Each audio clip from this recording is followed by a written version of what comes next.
Hi, and welcome to the Transform Your Wellness podcast. I'm Karin Hagberg, and I'm a health, wellness, and life coach who help people transform their wellness and life and help them create more balance, ultimate wellness, and a life they love.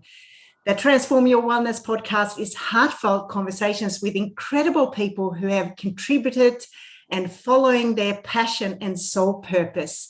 It's conversations with people who have not only transformed their own life, but also contribute to the world by helping others transform as well.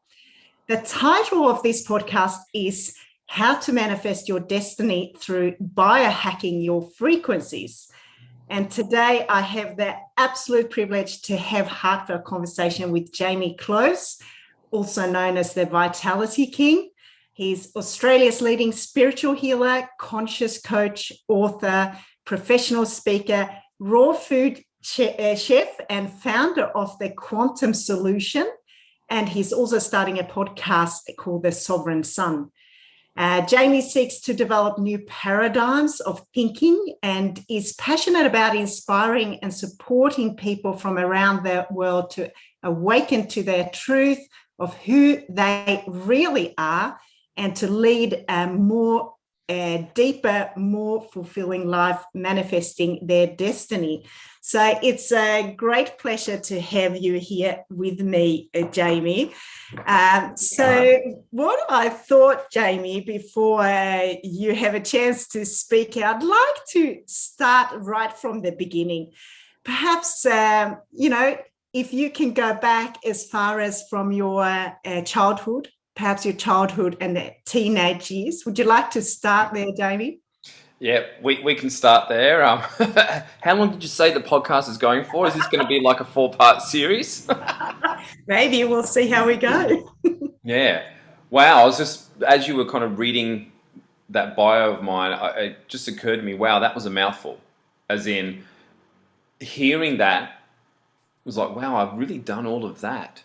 So it really gave me more depth of like, hold on a second. Like, we get not so much caught up, but we have what we have going on right now in our lives. And then we sort of, every now and again, we look back and go, wow, like what depth all of us, not just me, all of us have such depth, to our being and all of the experiences that we've been through, help us move into that higher version of ourselves. Yeah. Yeah. No, well, it's a choice if we move into our highest version of ourselves, but it gives us that ability and all of that history and the energy and the experiences and the emotion and the insights and the pain and the suffering and the joy and the excitement. All of that is, when we connect with someone like this, it's like the depth of what you've been through and what you've shared with me and life. It's just fascinating. I love it. Yeah, isn't it amazing? You probably sit here now grateful for sitting in the position you are right now. Very grateful. And I laugh and I smile because the joy that I feel now, and I won't look down and look into feel into my emotions because I'll probably cry. But after what I've been through, especially, my whole life seems to be one overcoming adversity, one after the other. And they've been quite painful and horrific. And the last 13 months has been just like something out of a movie. It's been that horrific.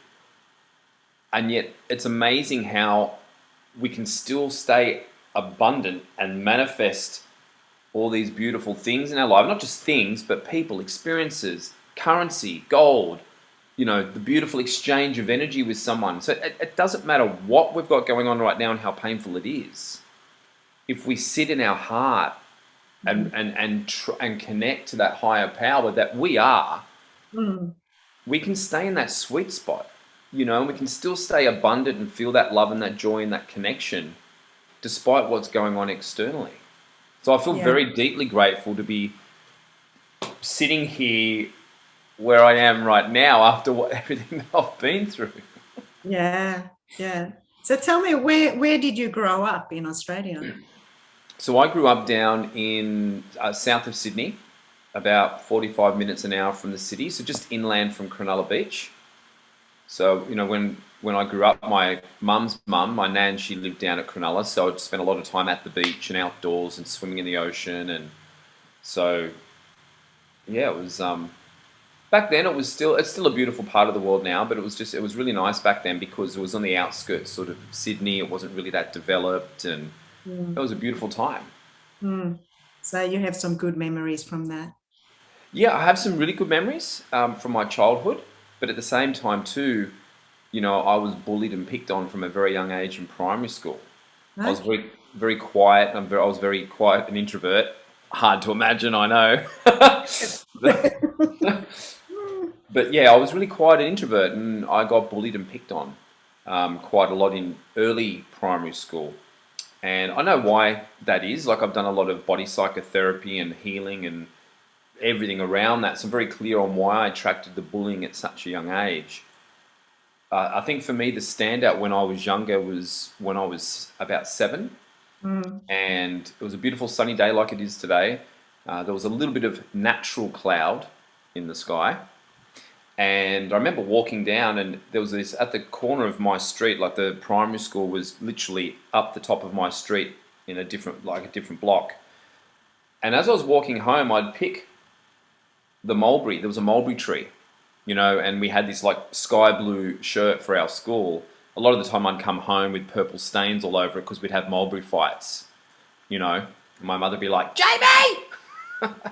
But I remember this one day, it was my first moment of oneness and conscious connection to God, where I pulled a mulberry off the tree, and then I was looking at the berry the whole time. And then as I ate it and I looked down my street, it was like this real moment of oneness, and it's like I am not from here, like I am not from Earth.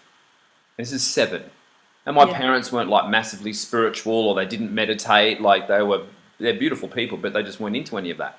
So I'm standing there eating this mulberry, having this moment of oneness of like, I'm not from here. Like, I don't connect with my family, my own family, the kids, no one. It's like I felt really foreign to my environment. So I'm not from here, I don't connect with anyone, and I'm here for a grand purpose. Like, I'm here for this higher purpose. I was consciously aware of what was going on in that moment. And as I ate that berry, like, I can see the day like crystal clear in my awareness now. And so I always knew I was here for a grand purpose. And I didn't, obviously at 7, know what that was. Well, that's not obvious, but I didn't know what that was at 7.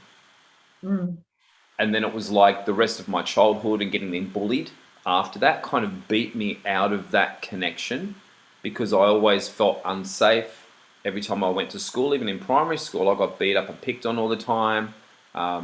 I was different to everyone, and I feel that's one of the main reasons why I got challenged and why I was getting bullied and picked on. If I fast track to now and I look at what's just happened in the last 13 months, there's been bullying the whole time in my life. And it's like, well, why do we attract bullying?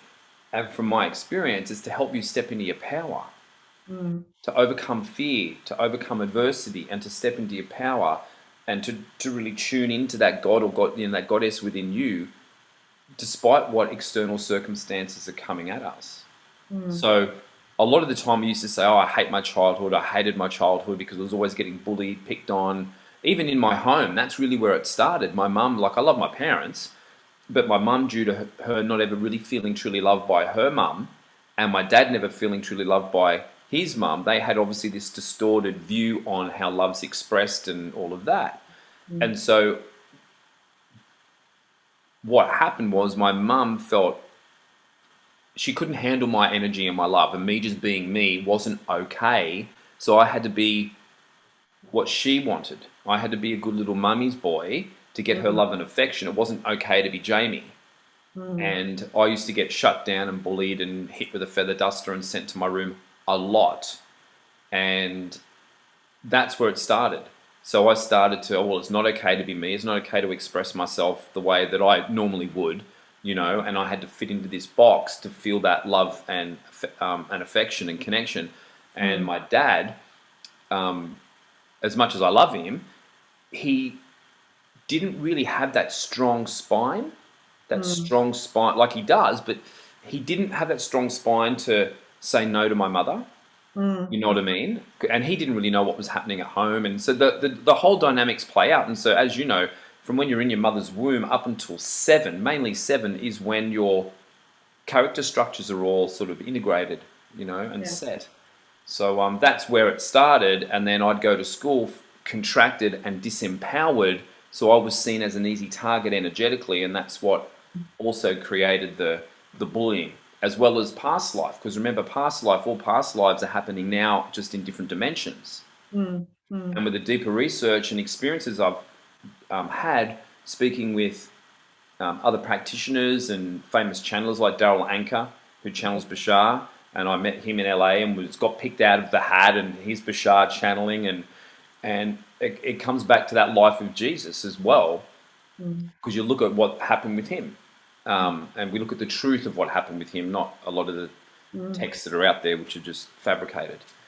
And so I realized I was not only playing out this life trauma from childhood, it was themes from walking with him mm, in that life. And so my whole life, it's been about overcoming adversity and stepping into my power, mm, speaking my heart's truth to stay in my power, despite the external circumstances and how intense they may seem. mm, mm. So it sounds like you had quite a bit of a challenging childhood, and being a little bit different, being a little bit more open to the spiritual side, should I say. I've heard that from other people too, having challenges when they were young because they're being kind of labeled as a little bit different, perhaps functioning in a different way, and finding it hard to fit in to society and how we should be. I've heard that from other people as well, that are more spiritual and have psychic abilities as well. So did you have some really influential people when you were younger that sort of helped you along to kind of find your way a little bit, or did you get some help from anyone?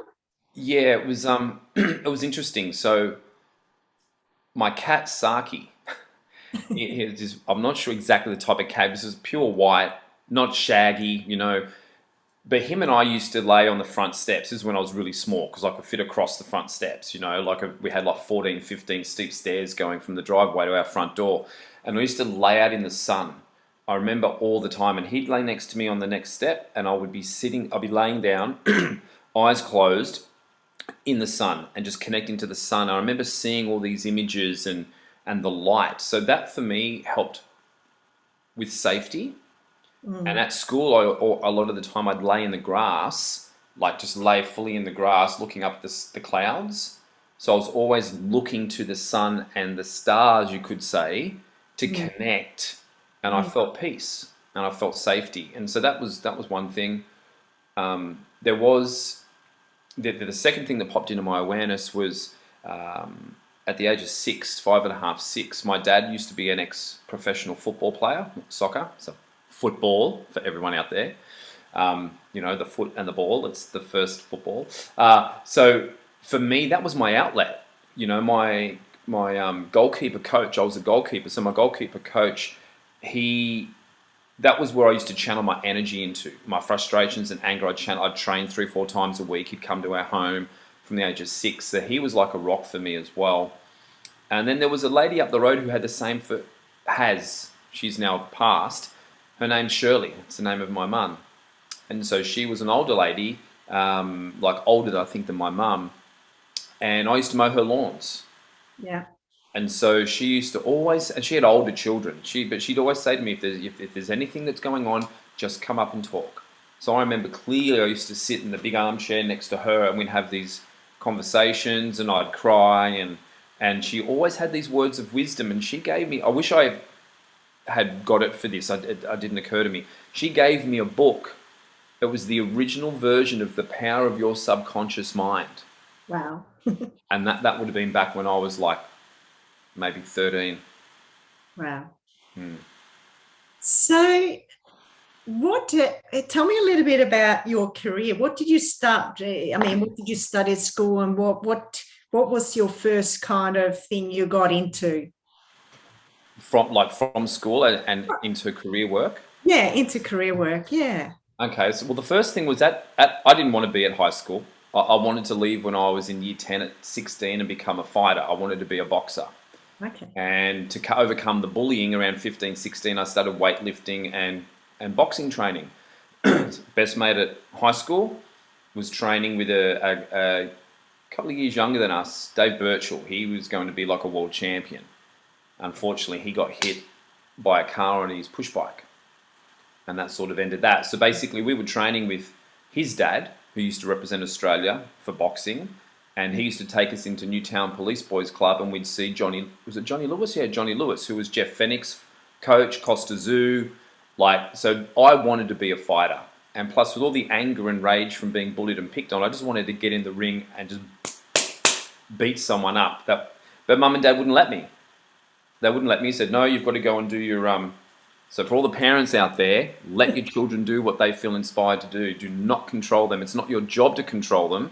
It's your job to raise them as best as you can without fucking them up as much as you can, and allow them to express themselves. Yeah. I don't know if you're going to edit that out, but I feel very passionate about that. That's why I can't wait to have children, because I'm not going to do to them what other parents and my parents did to me, even though they were doing what they thought was the best thing. You can't do that. Because that's one thing that's always come up. I love watching now the world heavyweight champion for kickboxing. And I keep getting these feelings of being in the ring because that was part of what I wanted to do, how I wanted to express myself. Yeah. So boxing, I wanted to be a fighter. And then mum and dad said no. So in the high school I went to, on a Wednesday was sports day. So you would take the last 2 periods off, so 2 hours or something. The other couple of periods were shorter, and then half the day was sport. So on the Tuesday, when you had the less 2 periods in the afternoon or something, I went to TAFE and I started to study accounting. Oh, wow. And I basically aced my exams. I got like 100%. And I wasn't that academic at high school, so I didn't want to be there. So I would always miss classes and jig, I think the word was back then. But yeah, so I went to TAFE, studied accounting and did really well. Then did work experience, and I was so freaking bored. Like, you know, it was so boring. And I just went, I don't care if I'm acing the exams. I hate this. I can't really, when I hear accounting, I could never have guessed that you would have done. Like I was really good at it, but it just, like, I love numbers, and I love counting currency, and I love counting gold and silver. Like, I love accounting in a way. But yeah, it was just so boring. I was just like, well, I can't do that, you know. So then I ended up doing HSC, and I actually got a job at Qantas as a mechanical engineer. Okay. Yeah, so from 16, like, I trained boxing and weightlifting, and then I started a job at Qantas as a mechanical engineer. Okay. And how long did you do that for? That was around about 9 years, 8.5 to 9 years I did that. And it was quite a significant part of my life because, once again, I wasn't allowed, my parents, like, I could have left home, but I suppose, I don't know, I just didn't back then. That wasn't my path. But because of all that built up anger and rage from getting bullied and picked on, like in primary school, and I'm not blaming anyone because it is what it is, and I manifested it to help me become who I am today. But where I was in, like, the block where my street was, the school was literally around the corner. And that corner block that had the mulberry tree, a lot of the afternoons I'd be walking home from school. It'd take me 2 minutes to walk from school back home. There'd be maybe like 4 to 8 guys waiting at the top of the street in my year in primary school waiting to beat me up. You know, I used to wear these like leather shoes. Mum wanted to buy me the best shoes. So everyone else was wearing those cheap desert boots. Well, I had beautiful leather shoes with a silver buckle on it. Beautiful shoes. So I got picked on for that. And because I was different and I wouldn't go over to their homes, I got bullied and picked on. Most afternoons I'd get beat up. So anyway, I didn't have that outlet at 16 to boxing to release the anger. So when I started work at Qantas, it came out. And so that's where really the drug addiction, you know, smoking cannabis 8 times a day, drinking, that led also to, you know, speed, ecstasy, drug dealing, like, and because of all that anger and I didn't care. Like I didn't care if I died. Like I just thought, fuck it. And with that charge of rage and anger, because you think 16, well, the bullying started when I was like 9.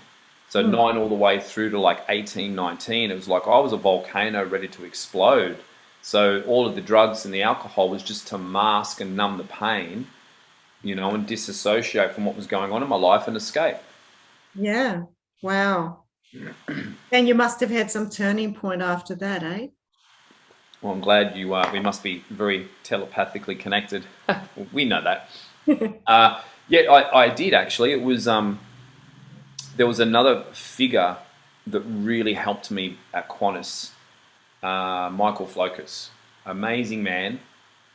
And I was working actually in the tool crib with him. So, all the engineers had come up, asked for specific tooling, and we would give it to him. And he had been a natural bodybuilder and came third, I think, in the Mr. Olympia back in, I don't know, early 70s or something. And so I was going through a very turbulent time and sort of getting into fitness, and he was like a rock for me, and he was like that father figure, older brother, stable, grounded man that helped me through that.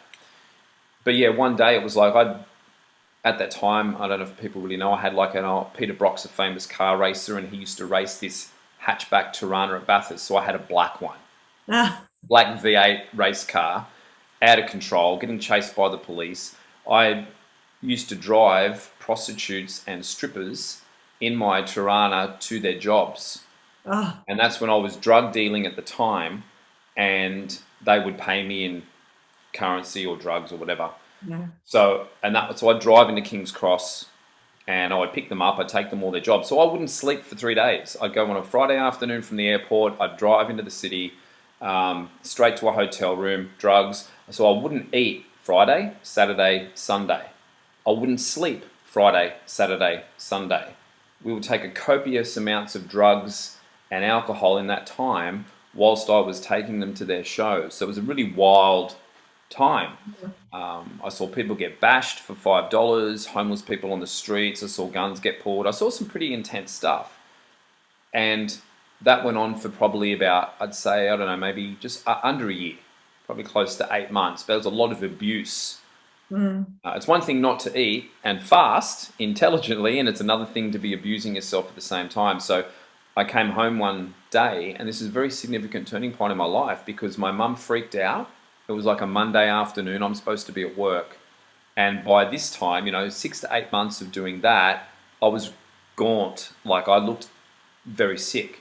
And yet you rewind back to like 6 years old, up to 16, I was extremely healthy and like an athlete.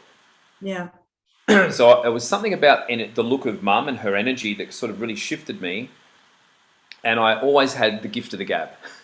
I always had a quick response. And so I was like, I've been sick and I've had diarrhea all weekend and I'm going to go see a doctor once I have a shower. And then when I got into the bathroom and got undressed and looked into the mirror, I saw the black in here. I was gaunt. Then I looked down my body. I really had no muscle and really skinny. And as I looked down my whole body, I was just another oneness moment like when I was 7. And as I looked back up my body, just like, holy fuck, what have you done to yourself? And then all of a sudden, when I looked into my eyes, it was like I immediately connected to my soul and God. And it was like, and in that moment, I knew I was going to die or end up in jail if I didn't stop what I was doing. And mum was a Weight Watchers lecturer. So I grew up with healthy food and low fat. Well, we know good fat's good for you, but you know what I mean. I grew up with that Weight Watchers healthy lifestyle, and we rarely ate out. Mum always cooked at home. So I went straight back to my foundation of good food and exercise. And yeah, I gave everything up cold turkey. So how old were you then? It was just after my 21st birthday. So I'd say I was probably around about 21 and a half years old when that happened. And then I started work with Mike Flokus in the tool crib. He helped me with training, and he was a photographer, and I've actually got this photo framed. I keep it just in my lounge room here or next to my desk. I'm like in that photo, I think I'm like 22 and a half. Yeah, 22 and a half. And it's a black and white. And I look at that because despite what I'd been going through, I turned everything around in a very small period of time. But it took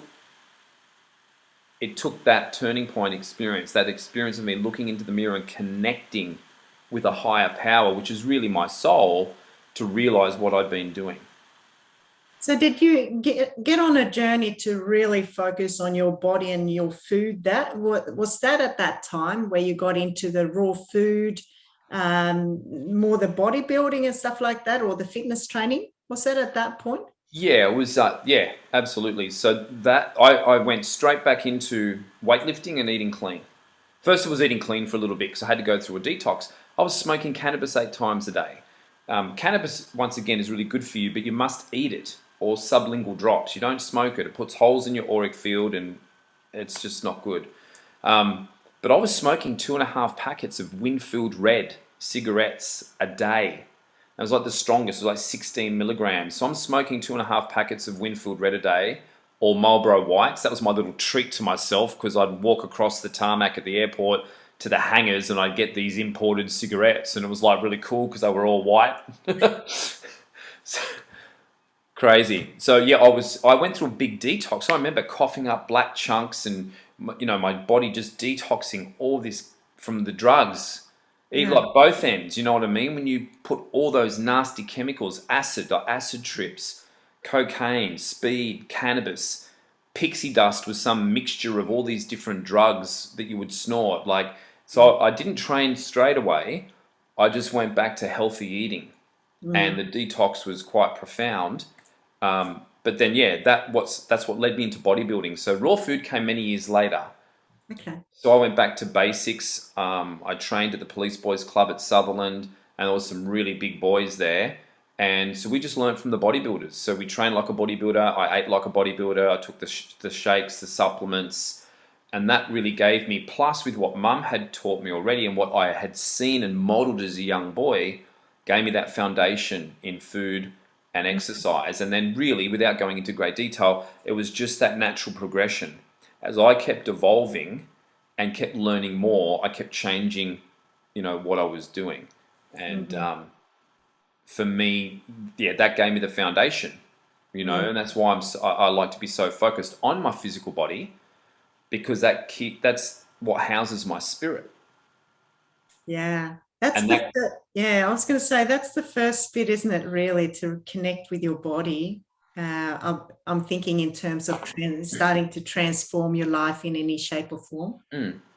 I believe so. Like, not just because that's what I did, but I see like 99% of all of my clients I've ever had have always been female. Have always been women.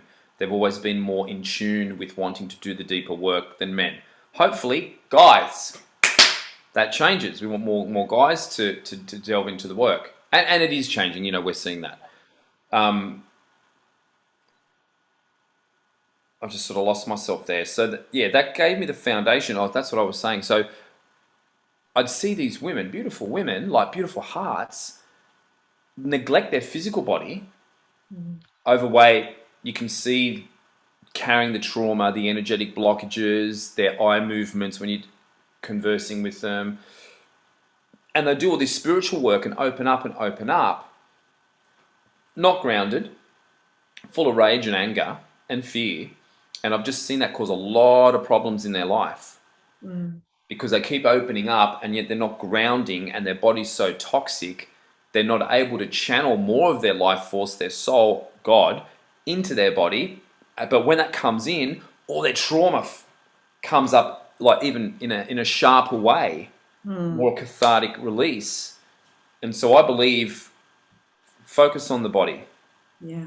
Not just the body, and this is how I develop my holistic programs, the 10 pillars of health and the 5 elements, was through my own process, and then what I've seen with clients coming in and what they've been doing and what I've done, and then that's how I've sort of created everything. It was just a natural progression from looking after my body, training and eating, to then I met a healer.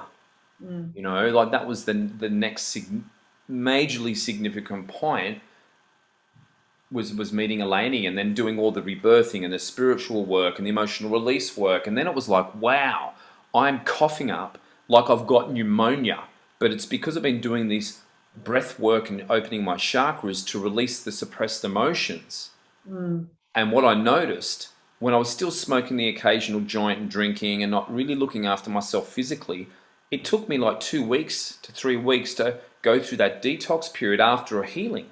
And then it occurred to me, then I started taking more supplements and I got stuck in, I think back then the first one I really got into and network marketing was Juice Plus. I took that for 13 years. So I was taking the Juice Plus regularly. That helped me get back into the habit of eating good food and a bit more exercise. And then I'd noticed the time it took me to detox after the healing was a lot shorter because my physical health was better, so I could handle the emotional detox. I wasn't in bed for 3 weeks. I might feel a bit jaded for a couple of days as I moved through that detox, but I was okay. So experience after experience and, more insights helped me develop, how I live my life now and how I'd like to help others now. And yeah, we've got a lot in common when it comes to that holistic approach. As we know, we've been done very similar things, and I'm definitely with you.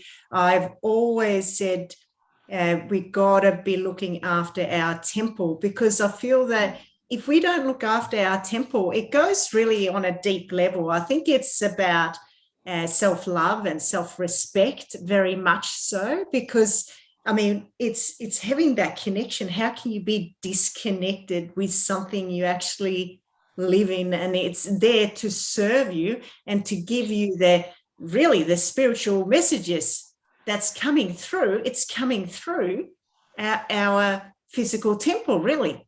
So I'm with you. I've always, as you know, through my body awakening movement programs, encouraged, that's been my journey too.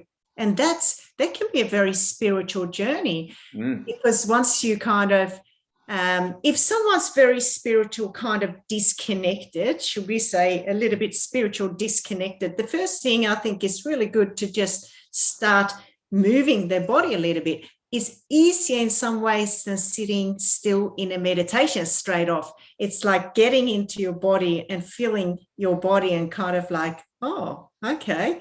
And having some emotional and releases through that way, I think is really, really beautiful. And so it's an integral part of transforming, isn't it? Absolutely.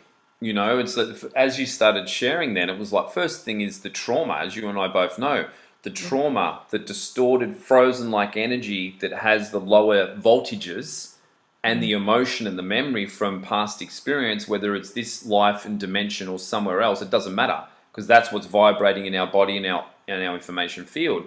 That causes the sort of dissociation with the body, because less of who you really are, God, spirit, love, call it what you will, the universe, can't fit really and flow through where the distortion is. It's like that charge of anger that sort of repels the love, and then that's how we behave. We push love away because of what we're holding on to, the distortion.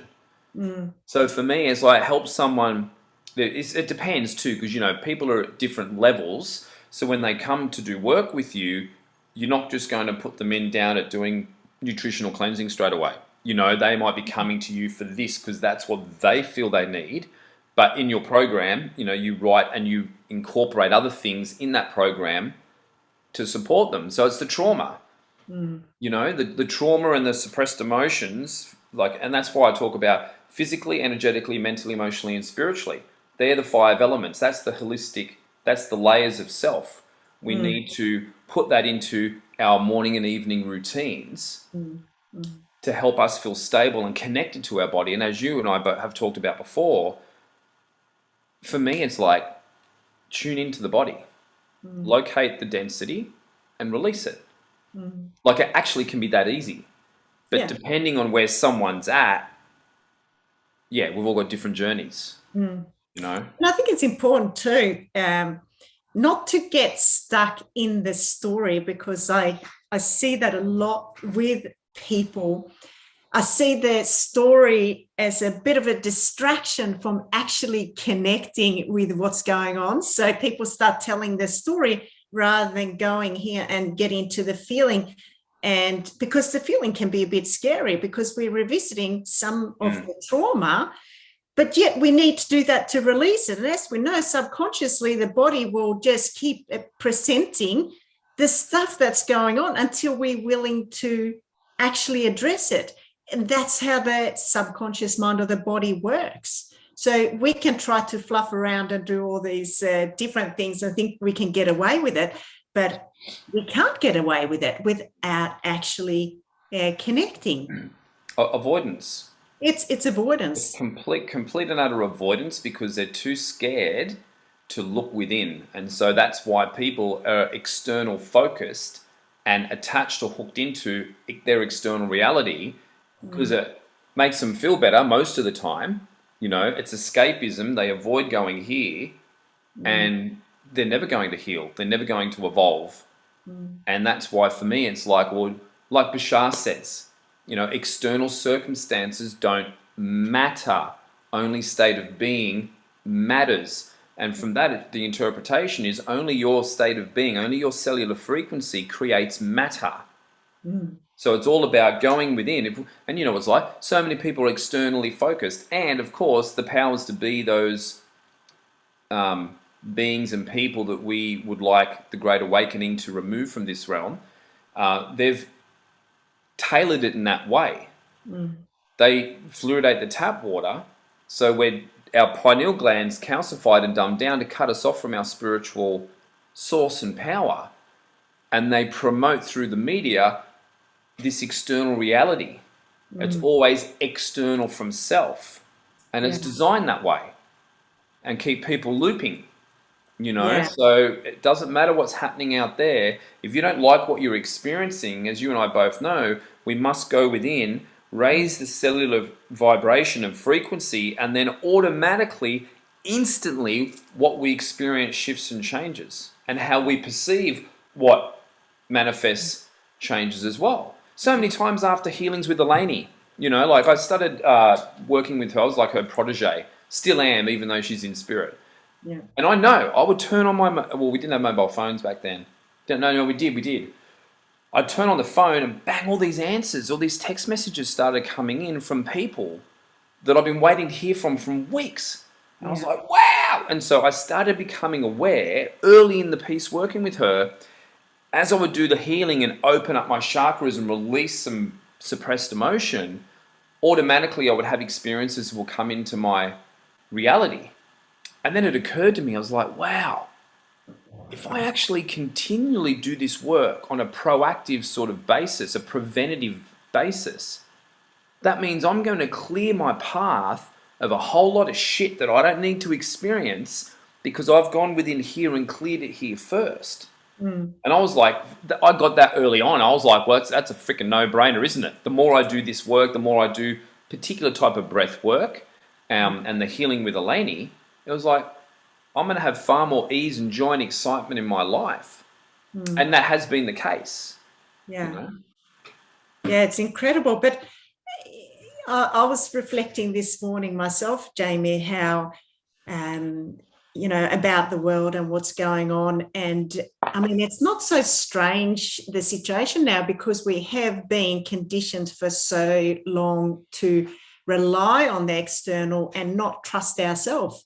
That trust now, people are kind of, because there's so many different mixed messages flying from everywhere, it's just absolutely crazy. And I think that's shaking people up a bit, because literally, you know, it puts people they're so used to being told and follow.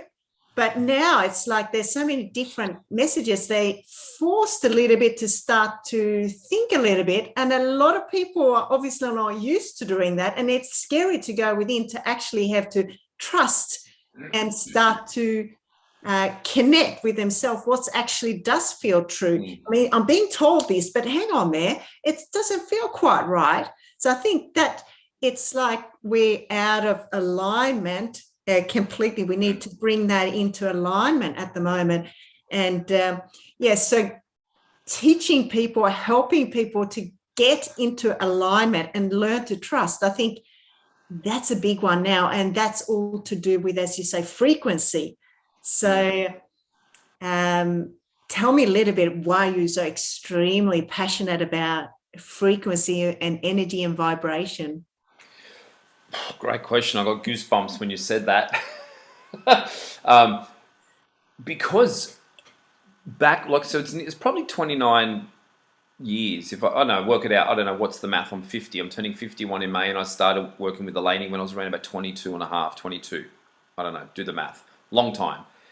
I just realized early in the piece, and this is, I never studied quantum physics. I never studied anything like that. I still don't go and study it really. I trust what comes in. But for me, early in the piece, it was like, like I just shared, if I keep doing this healing stuff, whatever it's doing, it's obviously shifting, and I'm letting go of stuff that doesn't serve me. And I'm just using language of what I would have used back then. So I'm just letting go of shit.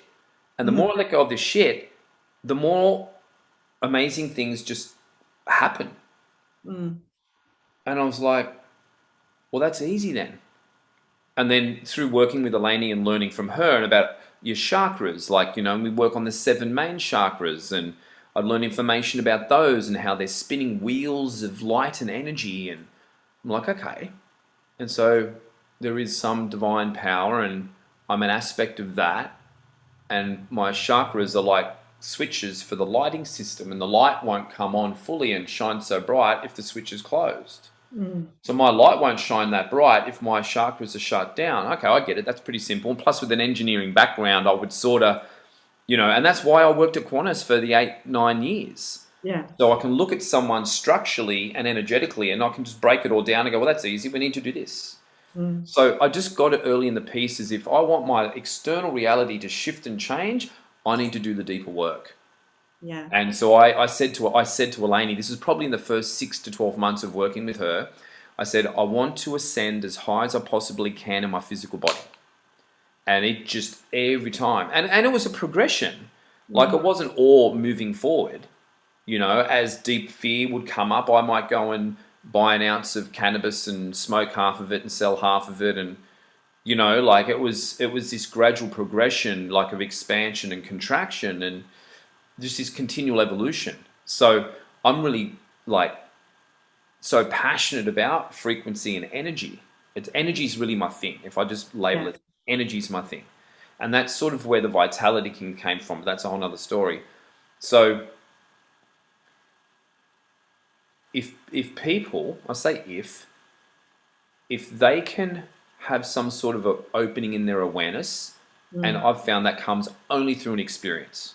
It doesn't. You can watch 1,000 YouTube videos. Half of them are probably full of shit anyway, because they're doctored by someone to make you believe something that's not true. People need to have an experience.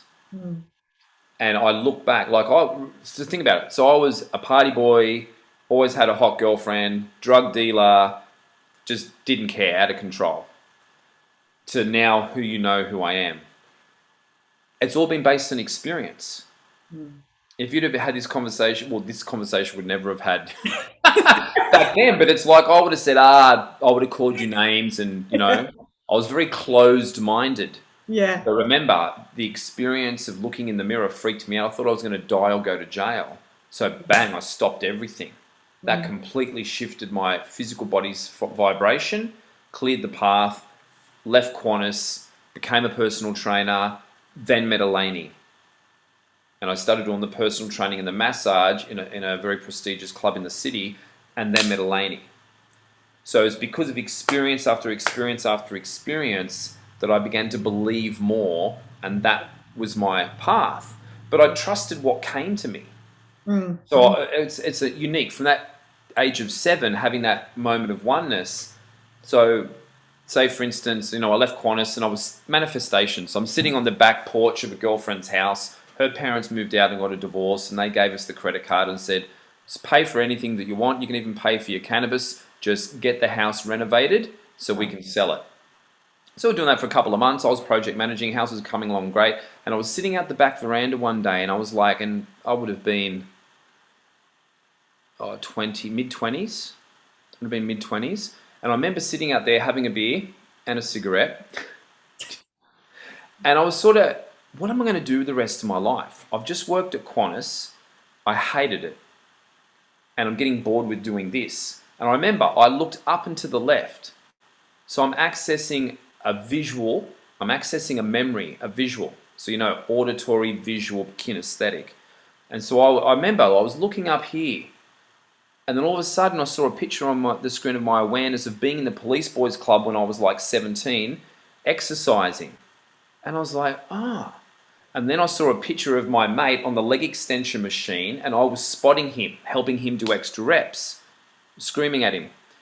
And then the ID came in from the right, personal trainer. And then I was like, yeah, I felt this excitement. And as we know, Bashar channels, follow your highest excitement to the best of your ability with no attachment to the outcome, period. So this, so I was accessing a visual from the past that came in, and that's what led me on the journey. And I won't go into every experience, but there were so many experiences of being consciously present. Let's go do this. I went out to get drunk to celebrate getting my personal training qualifications with some friends, and that old boxing friend, Dave Birchall, was the security on the door. Closey, what are you doing? And I told him, I just got my personal training qualifications and we're out celebrating, but now I've got to get 40 hours of volunteer work. And he goes, well, I just happen to be managing one of the most prestigious gyms in the city. Why don't you come? And so it was like, what I'm saying is doors open up.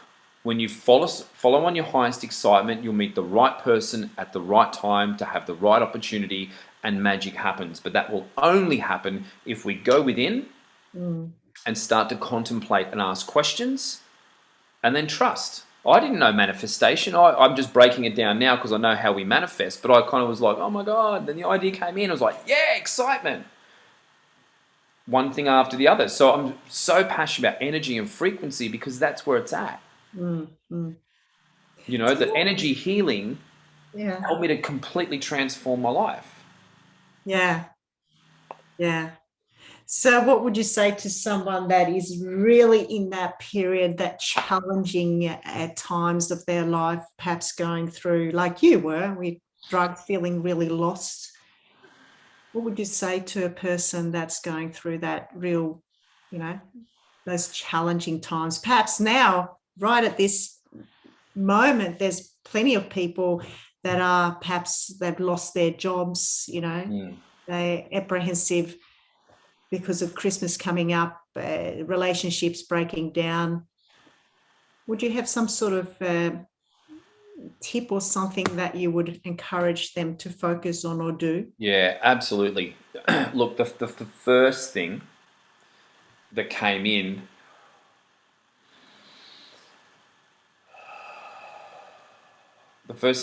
is to reach out to someone who's not in fear. Reach out to someone. It might not be your family. It might not be anyone you know, but put out there and ask God. Really, basically, it's connect with God. It's connect with God and call upon that divine presence. Because when you have that connection, it doesn't matter what's going on out here. Because your strength of that connection is so strong, you begin to trust. So it doesn't matter how bad you may perceive things. They're always going to work out, and you'll always be okay. So the first thing that popped in was reach out to someone who's in that state of love, who seems and feels grounded to you, because then you can begin to trust them. Now that's external from self. Now that for most people that would be good. But at the same time, behind that, what you really want to be doing is connecting with God and bringing more of that energy into your body. That's the first thing. Community, connecting with someone who's grounded and not in fear, that doesn't believe in all of this bullshit that's going on. That's really important. Because it's your environment. That's one of my 10 pillars of health. It's your environment. So if your environment's fear-based, everyone in your family's got vaxxed or jabbed, I don't know if I can say that word, you can edit it or bleep it out, I don't care. But if your external reality is really intense, and you need to step out of that and connect with someone who's grounded. That could be Mother Nature. That could be walk barefoot on the earth. That could be close your eyes and let the sun just blaze in through you and breathe. And then in that moment, connecting to the earth, call upon God, call upon whatever your beliefs are, call upon that higher power, which you are, and flood your whole physical body with that. Because as you and I both know, when you're barefoot on the earth and you're in the sun, you're more grounded. You're electrically connected to the earth, so you're earthed. So that gets the energy and your consciousness out of your head, where it gets upwardly displaced when we're in fear, and it flows through your body. So when you walk barefoot in the sun,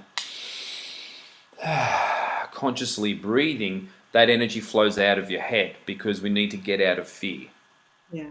So we need to get out of fear and feel more embodied, but at the same time, in our environment's everything. So we need to connect with people we trust that don't buy into the fear-based narrative, connect to God, and get barefoot on the earth.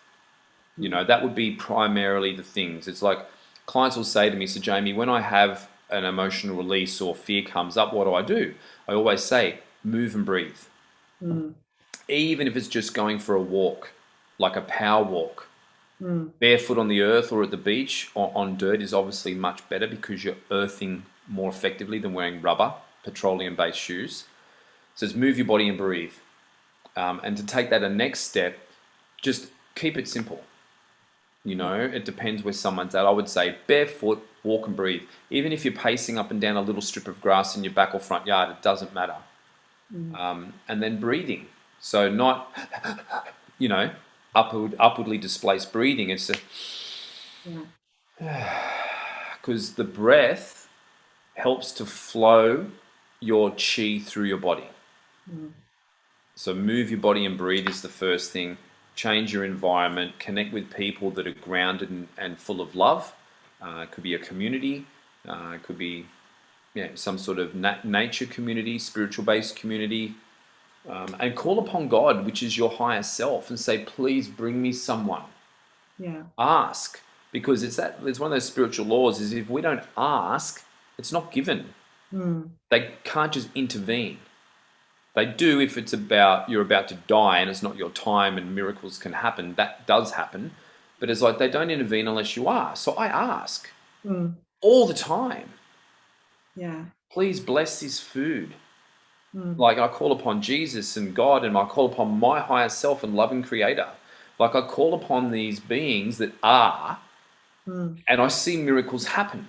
So once again, it's an experience. So I would say for those of you watching this or listening to this, is just try these things and ask, and then just get grounded. That's one of probably the biggest things, is like where this narrative's kind of impacting everyone, is because they know if they keep everyone in fear, they're disconnected from source and they're not in that vibration of love. Now, when you're in that vibration of love, it empowers your auric field. And so when your soul's flowing in through your upper energy centers, in through your crown chakra, into your pineal gland, where it activates your brain and your nervous system with your life force, which is connected to source, which is God. So we are source energy. Now, as that flows into your nervous system, it radiates through your body. That's what makes your heart beat and you breathe while you're asleep. And all of those functions happen because of your consciousness. And then your consciousness, your chi, your life force flows outward in all directions from your physical body, creating your auric field, your sensory field. So when you're in fear, your field's contracted and your energy's upwardly displaced, and you're more susceptible to darker spirits, entities, and attracting not nice experiences. So when you get barefoot on the earth, even if you just shake up and down, so bending your knees and just and then that in itself, that breathing and that shaking barefoot on, you don't have to be barefoot, it works on your living room floor, but barefoot on the earth is always better. And if you shake and breathe like that for a couple of minutes, like it has more of your energy immediately stream into your body. The breathing, and you shake, it's like you're shaking off. Imagine your energy field's flicking off the shit from other people you've taken on board. So barefoot on the earth, shake up and down and breathe, facing the sun. That, for me, you can do that for 5 minutes every day, and that in itself will transform your life. And then on top of that, being able to trust the messages that comes through and then take action on that is also something. See, if we're like, if we're not grounded, we don't trust. You see, because our life force flows into here. So when we're ungrounded and our energy goes back up to where it connects to, all the voices in our head, all those negative thoughts are Yeah. fueled by external circumstances, dark spirits and entities, and our unresolved trauma in our body that feeds all of the images and the thoughts. Mm. So first step is get out of your head. Yeah. And those bioenergetic movements that I Yeah. was teaching, that's perfect. You just do a little bit of that every day in your morning routine, and if you feel fear come up, just shake up and down and breathe and just get out of your head. Feel Mm. into your body. Yeah. Locate where the trauma is. Yeah. Breathe into it, call upon God to help release it, or use your Healy. Your Healy's going to help you a lot as well. That's right. Yeah. So fear is such a contracting emotion. It sort of gets us into either often in a freeze kind of situation. We just kind of stop doing everything and we get, as you said, stuck in our head. So just doing some movements really, really important. I mean, everyone I speak to and myself, I always say it's been a lifesaver to me to actually be blessed with always being active, because that to me has been my spirit, connecting with my spirit kind of, because it's just got me out of feeling stressed and anxious. You know, you ask anyone that goes to a yoga class or Pilates and then look at the faces when they go in and then see the shift after they go out. I mean, you can see the energy has just shifted. It's easy to see. So it's obviously really, really important. And you mentioned the Healy. So can you explain a little bit what you're doing now? I believe this is what is your main focus at this point, is it?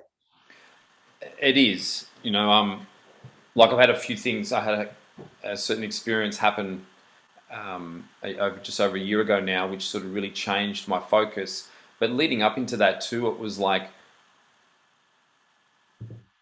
even though I know I'm walking my path and I'm really connected to Jesus, to the Christ consciousness and God, so I'm staying on my path, but I needed some rest. For 2.5 decades, when you're doing rebirthing with people and releasing dark demons from them, and they're talking in different tongues, and then they're screaming and they're crying and they're coughing up, going through a box of tissues, and when you're helping people release the trauma, female escorts or even just women that have been in nasty relationships, releasing the sexual rage from their yoni, from their vagina, because all the guys, like, it's intense. And I know that's my thing, but I needed time out. You know what I mean? It's really full on. When I've seen what I've seen on my table, I was like, you know what? I need a rest, guys. You went to Hawaii then? No, Hawaii was a long time ago. But I'd love to go back there. I'd like to live there, actually. So, yeah, I just kind of said to Spirit, I was like, and at the time too, I had a couple of low bulging discs blow out, and to bring me back to being present, And so I just said, look, I need a break. I said, I'm not going to do this for a business anymore. I said to Spirit, just bring me the people that are willing, that are willing to do the work. And if they like to make a donation, they can make a donation, but I don't care. I'm not doing it to charge people money. I'm done. And then it was like, I need to give back to me first. And because my lower, it was L4, L5, I was like, okay, well, I need to feel safe. I need to work on my pelvis and my base chakra, my connection to the earth, and make sure that I feel safe. So I sort of went back to, okay, what Eleni taught me. Let's start at the base chakra and make sure those needs are met, and then start to evolve through the different chakras. And that's what I started doing. And once again, I won't go into, I like to share stories to illustrate lessons. There's a lot of stories, but that's what I did. And knowing I had to look after myself, that was all good.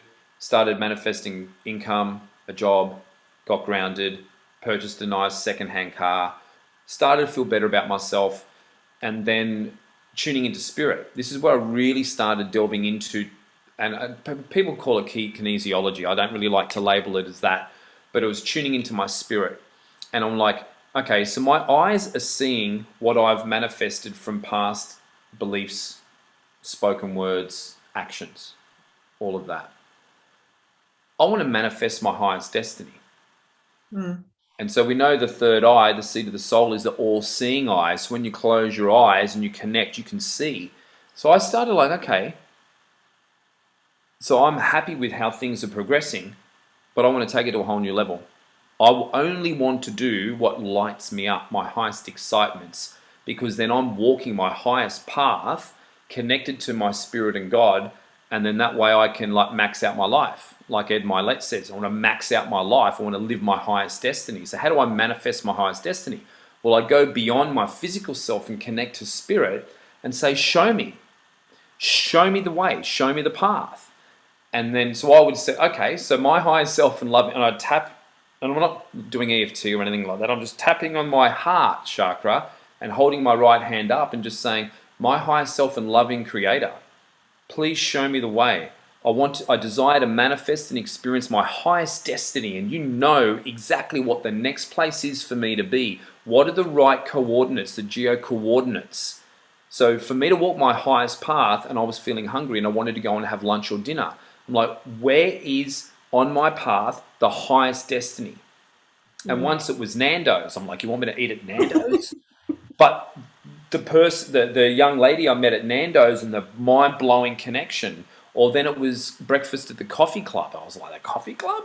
And I go to the coffee club, and as soon as I walked in, I saw these two young mums with their young kids. One was like more a baby, and the other was a young girl, maybe 4. And I went and sat by myself, and literally within 2 minutes, they were sitting at the table next to me. And at that time, I was working on creating a baby formula out of plant medicine, like plants.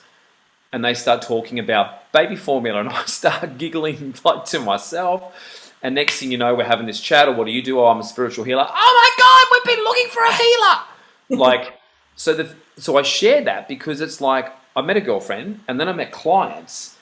When I let go of the personality, the ego, like this construct, and when I went to my highest version of myself and God and said, show me where I'm meant to be, plop, there's your girlfriend, bang, there's clients, bang, bang, bang, bang. And that's how I've fast-tracked the last couple of years for myself and manifested the abundance that I have. And that's exactly how I brought Healy into my life. Okay. You know, I left Melbourne, I was guided, I've gone beyond who I think I am to the totality of myself and God. And it was like, go north. So I left everything, I moved to Mullumbimby, and like I'm leaving out a lot of stories here, but you know, I did Vipassana. So I did my first 10-day sit. I got flown to Hong Kong, and on day 5, I had a massive, profound experience, and I saw I'm making some fragrances out of plant medicine, so beautiful fragrances. And then I came back, met a distiller. That was another synchronistic event. How my coach in America was in Australia, said, are you anywhere near it's at Dalesford? I'm like, oh, I'm 2 hours, I'm in Melbourne. So we met in Dalesford, I tell him about everything, and then we walk into the market, and then there's the distiller. You know what I mean? So it's, the synchronistic events are so profound, I literally don't have time to share all of them with you because they're just so profound. So when you ask, you receive. But when you see it, that's when you've got to trust and take the action. So I booked in and did his course. It just happened I had the next couple of days off. And I moved to Mullumbimby. Long story short, I moved to Mullumbimby to live with this guy in a house to work on my business plan. Because I've already got the fragrance. I've already created the fragrance. And what's the top and the mid of the base note? So I'm meditating 6 to 8 hours a day, really tuning in. And it was like, okay, I'm 38 pages into my business plan. I'm going to need $200,000 to $300,000 to buy the plants, the seeds, import them, build the greenhouse, grow everything, do the courses and learn what to do. Like, you know, I'm going to need a lot of money. And I was like, I've never received that amount of currency ever. So please give me a sign. I don't care if I win lotto. I don't want an investor that wants a share of the business. No, I want to manifest it myself because that would make for a better story to inspire more people. And I was like, whatever it is. And that's in alignment with my truth. And then 2 weeks later, I'm like, I need to go back to Sydney. That's like a 9-10 hour drive. I need to go back to Sydney to help Zach with his broth nights. And I was like, you want me to go all the way there? I said, but I'm doing this here. And it just kept coming in. Go and help Zach, go and help Zach. I came down, Zach was doing some phenomenal things with his broth night. He was having around 80 people turn up. He has one main speaker. So he said, bro, would you be the speaker? And so I took everyone through the bioenergetic grounding movements and breathing, for 15 minutes. And then they would have drink broth and tribal drumming. And it went from 80 to 100 to 120 to 140 in like 3 months. It just expanded. And it was in that time I was living with my parents in their nursing home. They've got a big apartment in the spare bedroom, caring for my mum, because my mum took a bit of a dive and she was not in a good way. So I'm caring for my mum and helping my dad care for my mum whilst I was helping Zach. And then one day I got a random message from someone who I don't remember, who now is my sponsor in Healy. And in that moment when I looked at my phone, there was 5 unread messages. Now I knew all the other people and I didn't know him, but there was some energy in his text message. Even though I couldn't see the words properly, I was like... So once again, when you're grounded and you're present, you're aware of your intuition, which is God and your higher self, guiding you and instructing you on what action to take. So I looked at his message and psychically I knew straight away he wanted to sell me something, but I got a clean read on the message. So send me the 6-minute video. And I watched that 6-minute video and my body lit up like a Christmas tree. And once again, the highest excitement, I felt that excitement come in. I was like, oh my God. My background as a spiritual healer for nearly 3 decades. I'm like, if this thing does what it say it can do, I'm like, because people can heal themselves. Well, people are always healing themselves, but instead of having to come to me and to learn how to do breath work or how to tune into their chakra, like all of that stuff, learning those tools and techniques, it takes time. You know this. Yeah. And so that's sort of how Healy came in. And so then I had a demonstration on the device and that blew my mind. Like I felt just as connected and galactic having my first session on the Healy as I would having a session with my healer Eleni. I walked out into Darling Harbour. It was nighttime. I was so hungry, my appetite, the lights, it was like ping. I was like, wow, I feel so open and connected. And I'm like, so I sat down and ordered a vegan pizza and a glass of wine. I don't know, for some reason I felt like celebrating and I was like, I don't know what I'm doing, but this feels right. And then I started flicking this message to all my friends saying, look at this video, I think I found something. And I still have, if you can't tell, the passion and excitement because, this little device, it analyzes with such accuracy. And then it radiates different, let's just call it energy medicine. It just radiates different things into your body to raise your cellular frequency. And I'm like, well, hold on. So when people come to me for a healing, I'm not healing them. I'm just accessing higher frequencies that I'm channeling and other beings actually come into the room. Clients would always say they feel multiple sets of hands on them. And then they'd walk out of here going, oh my God, like I've had people heal themselves from cancer. Leave my practice. And I know that's just not me, but it's like, this is doing the same thing. It's just a very different way of it doing it. That's just my honest belief.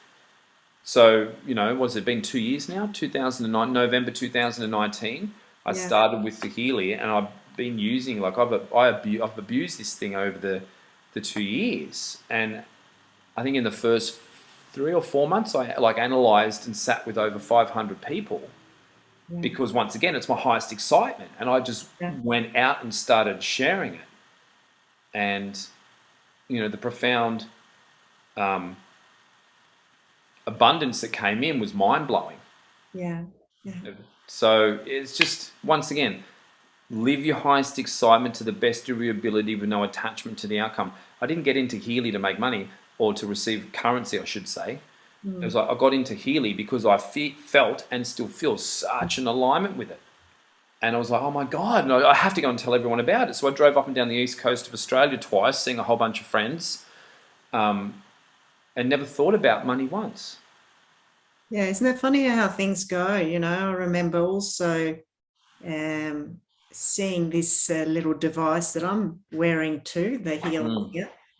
And I remember just a few people popping up on social media using it. And when I saw that little video too, same as you, I knew straight away, my intuition, that I was so aligned with that. I definitely wanted to have that experience too. And it's funny, after years of not connecting with you, then all of a sudden, I think I contacted you and said, I want to talk to you about this device. Isn't it interesting how things go? Absolutely. And just acting on that sort of, yeah.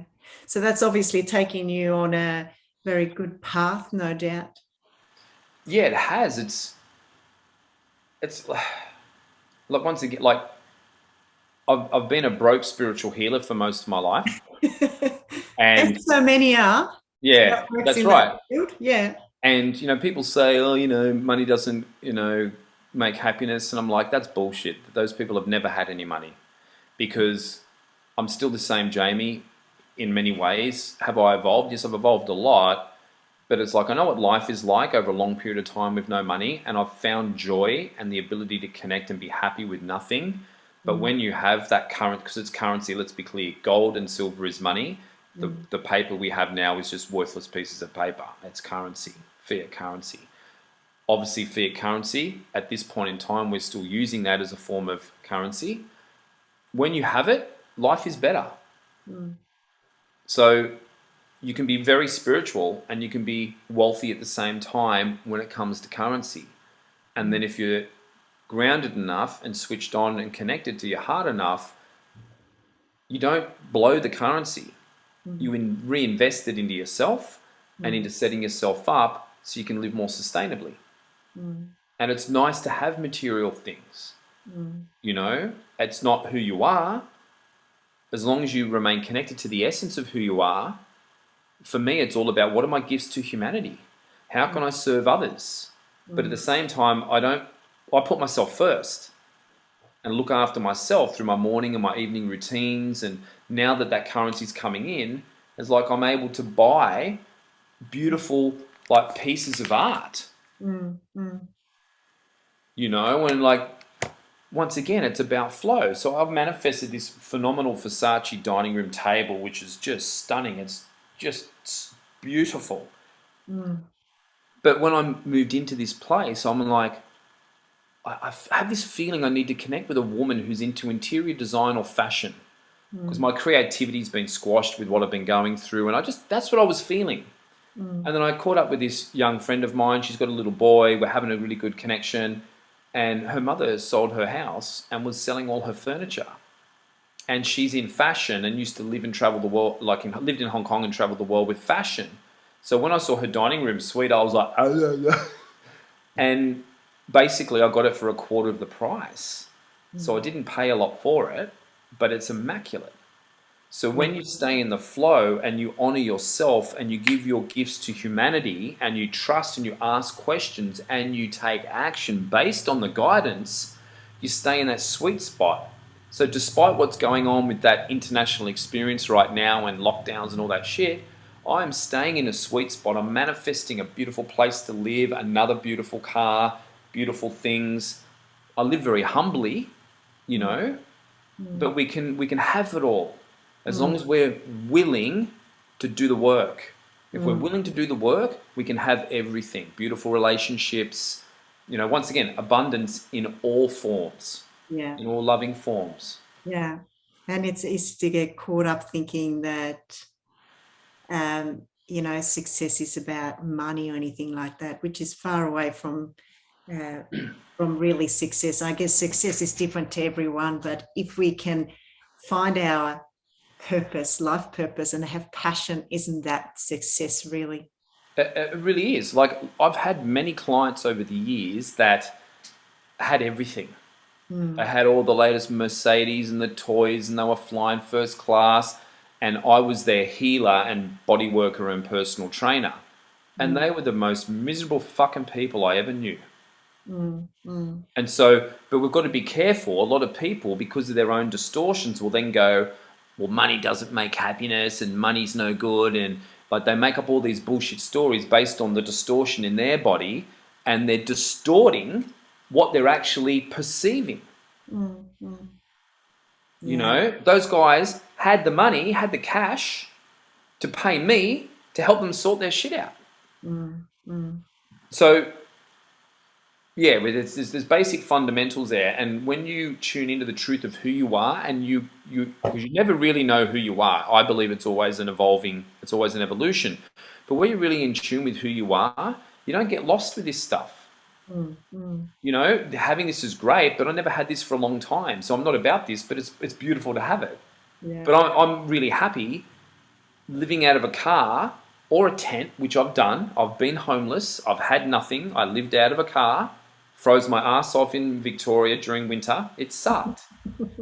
But it's like I went through all of those challenging times Yeah. so I could let go of the material aspect and external circumstances and to truly connect with me and the little boy within me and with God. Mm, mm. It's been amazing listening to your journey, Jamie. And boy, oh boy, you've been on a bit of a journey, but it really seems like you really found yourself. You found your passion, and as you say, it's a path. It's a lifelong path. I personally think we're here to find ourselves and really be brave enough to tap into our talents and then just go with the flow with that and not be scared and sort of opt for second best and just do a job for the sake of getting money, to really just be brave enough to jump really and be ourselves, because it's a lot easier if we are ourselves, isn't it? It's a lot easier. It It takes the is. pressures off. But as you know, most people have no idea who they really are because they're still believing the shitty thoughts in their head based on the trauma that's still vibrating in their system. And because they're ungrounded and their energy's upwardly displaced, their auric field's weak, so they're more susceptible from the conscious negative Yeah, thought patterns from their environment. yeah, yeah, So who people think they know who they are, but they've got no fucking idea. They yeah, got no idea. Like, and it's like you see people like they think life's about working and this and marriage and just that basic sort. And life's got nothing to do with that. That's not what we came here for. That's what we've been indoctrinated to believe we yeah, came here for. yeah, So what we're going through right now, I really believe, is the Great Awakening. yeah, yeah. It's the Great Awakening, And it and starts with ourselves. it starts with ourselves, nothing else, no one else. That's right. Well, it's been a pleasure to talk to you, Jamie. And there's so many gems in the conversation we've had. So I'm sure the listeners can go back and really pick out the golden nuggets in here. I'm going to let you finish off with one last thing that you'd like the listeners or the people who are watching this. One last thing you want to share with them. Well, the first thing that came in is I feel I've barely skimmed, like I've touched on some points, but I've sort of skimmed over a lot because of, we've just got a small amount of time to connect. So I feel like I haven't really delved into the depths of certain things as much as what I usually would. So definitely I would say is watch this, listen, feel into what I'm saying, and have like a pad or a pen next to you. So as any insights or realizations come in, write them down. Like use this podcast as a tool, because once again, it's not what both you or I are saying, it's the energy, as most communication's non-verbal. So as you're tuning into both of us watching and listening this, just write down anything that pops into your awareness. It could be fears, it could be guidance, it could be excitements of things. Oh, Jamie was talking about this and I feel excited about that. So as I'm sharing and you're watching this, is it's write down the things that pop into your own awareness. Yeah. And then I know there was things I touched on like, what to do if you feel fear come up, and there's a lot of golden nuggets in there. So watch it again a couple of times and write them down and start to formulate your own morning and evening routines and a list of actions that you will complete based on the guidance on what both of us have shared. I think that's really, it's like make the most out of this. This is just not another podcast, and then go back and look at Karin's, all of her other podcasts as well, because I've been started to look at them and there's so much information there. So people like us that are into this whole holistic Remember, holistic is WHOLISTIC. It's the whole body, mind, and soul. So when you're looking at any podcast, if people are living a more whole life, more holistic life, then they're onto something. That's right. And as I'm sitting here, you finish off, I'm thinking too that, of course, it's just a start to something that may mean that we do another session with people where we actually go into all the different tools that they can start to utilize in their life to start to transform their life.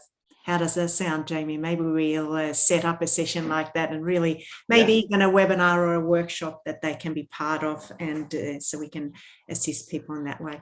So it's been a pleasure talking with you.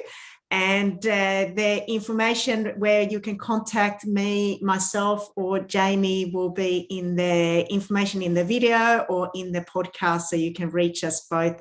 So thank you very much, everyone, for listening in. And thank you again, Jamie, for sharing your wonderful story with me and everyone else. So thank you for having me on the podcast, and thank you for those of you that are listening in. Please share this, because our mission, even though our mission is different but similar, it's to help more people get out of fear and get into love. Feel into your own heart. Connect with the higher power, which is you. Bring that into your body and live from that place. And don't take on board the fear from other people. Just share and shine your own heart and your own love.